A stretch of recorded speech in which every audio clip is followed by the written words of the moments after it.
Om Swastiastu. Selamat siang.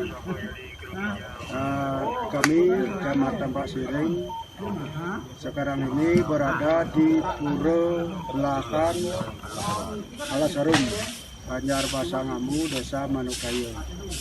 Di belakang kami ini terjadi bencana pohon tumbang, pohon nyantuk yang sebagian dahannya patah menimpa balai kikul. Perkiraan kerugian ini mencapai 150 juta.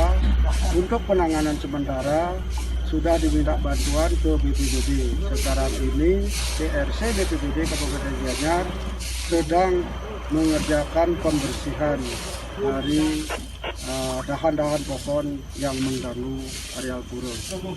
Dan untuk selanjutnya kami harapkan dari pihak penghulu untuk dapat mengajukan proposal permohonan bantuan ke Pemda, sehingga perbaikan selanjutnya akan dapat berjalan dengan baik.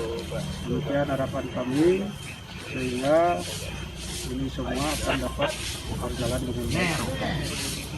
Om Santi Santi.